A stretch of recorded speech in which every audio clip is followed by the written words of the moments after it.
Francis, during the last retreat, you mentioned that we do have responsibility with family. Could you elaborate a little bit on that?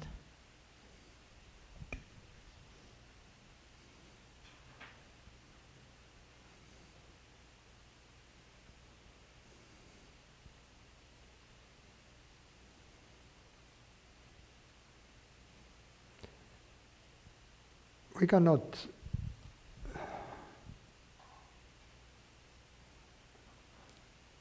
we don't live in an abstract theoretical world. We live in a practical world, in a practical society, in a practical culture. And there are rules that are there to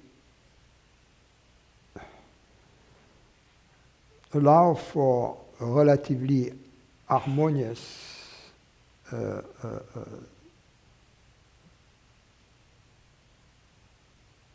society. And we take care of our children, we take care of the elderly in our family.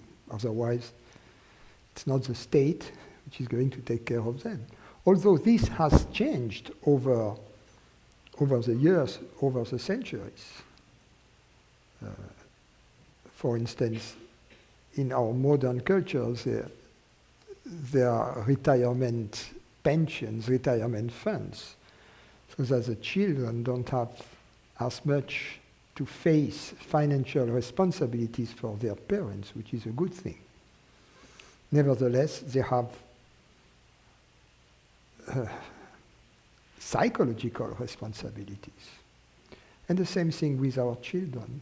So we live in a society which is organized in a certain way, and we cannot forget that. That's what I meant. There are other possibilities for societies to develop than the model which is ours. And this model evolves, so it is not something absolute. But we cannot pretend it doesn't exist, we cannot pretend we live in a different culture. So we have to take into account the culture we live in, and with that come responsibilities. If we don't take care of our children, nobody is going to take care of them. If we don't take care of our parents psychologically, nobody is going to take care of them, etc.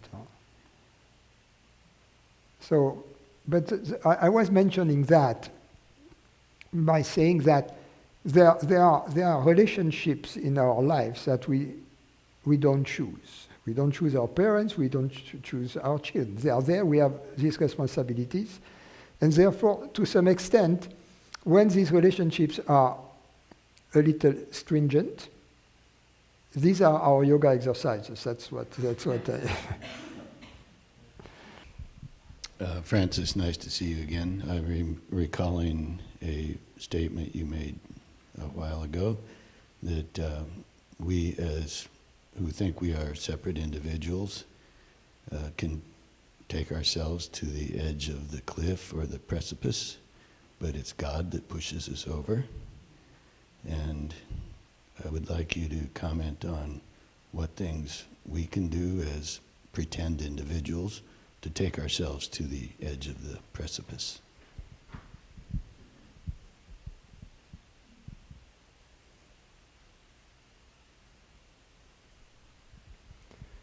To do your best to think, act, and perceive and feel as if you were a universal consciousness.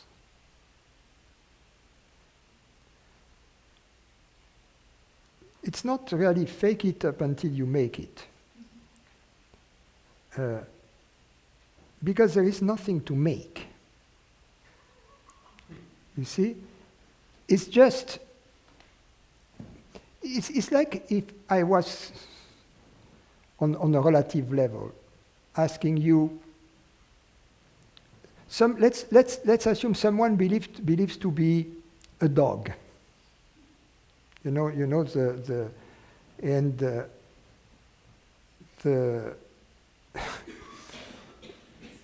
and when somebody calls Toby, he always looks around, and then so he gets committed, and the doctor tells him, just pretend you are a human being. I know you're a dog. But just pretend you are a human being. You know? And then he behaves like a human being, and everything fits. You know, everything matches. Much better than when he pretends to be a dog. And so in this way, at some point, he realizes, gee, after all, perhaps I'm not a dog. So the point I'm making is that he's not faking being a human being. Because he is a human being. He just stopped faking being a dog.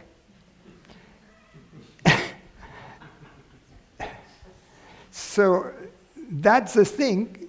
Just stop faking being a separate.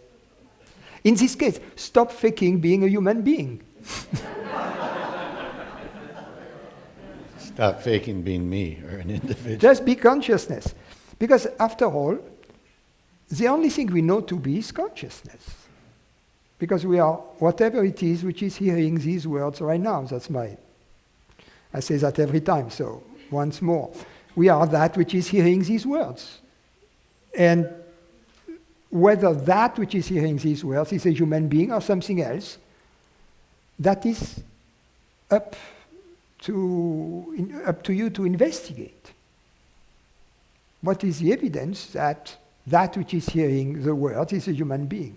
Perhaps the words are being heard through a human being, but that doesn't make that which is hearing the words a human body. You see, because these words are also being heard through this mic and through this wire and through this amplifier and through these speakers. They are not human. And they are not hearing the words. So just stop faking being a human being without any supporting evidence. You are allowed to do that only the moment you have strong supporting evidence. Then you can do it. But before of that, you have to find the evidence. And in the absence, provisionally, before you have found the evidence that you are a human being, live in not knowing what this consciousness is. Whether it is human, limited, unlimited, divine, whatever. It is whatever it is. That's the good news. It is consciousnessing right now, in this very moment. It is here. And we don't need to apply any qualifying adjective or noun to it, other than it is whatever it is which is hearing these words.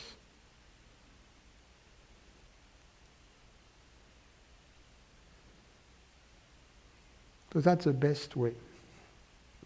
Because it's simple. It is less complicated than being a human being. Being a human being is a complicated thing. It's an added complexity to our experience. And it's a complexity which is not necessary.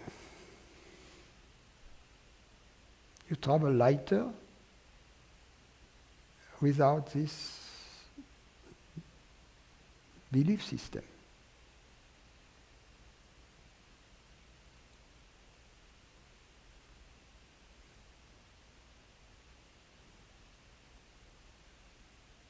Now, when we say fake it up until you make it, then that's something a little different, then it would be thinking, acting,